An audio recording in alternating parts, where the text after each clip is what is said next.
guys! This is Just Rosie and today I want to share with you a wedding ceremony ng aking pinsan, Nax naman. But before that, kailangan nating mag-ayos dahil ako din ang naka-assign na mag-opening prayer before the program.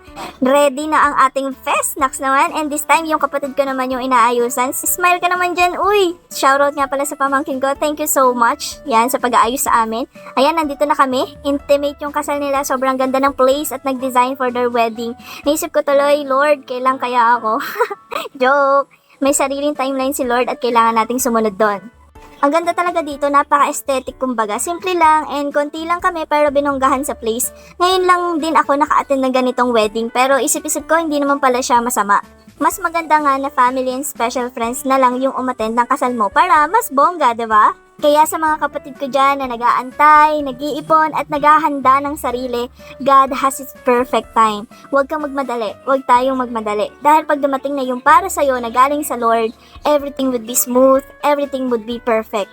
Hindi mo kailangan ipilit, hindi mo kailangan magmakaawa. Dahil yung para sa'yo ay para sa'yo. This is the moment of truth. Mabuhay ang bagong kasal! Wow, sweet naman! So, after kong mag-pray yan, pinasayaw po tayo kahit di naman talaga tayo nagsasayaw. Actually, yung kapatid ko talaga yung naka-assign dyan. Kaya lang kasi buntis siya, kaya sinalo ko lahat. Ito yung mga bagay na hindi natin matatanggihan sa mga ganitong event no? Iniisip ko na lang sa mga oras na to, sige, regalo ko na lang dito sa ikakasal. So, yun lamang po. Thank you for watching. God bless you all!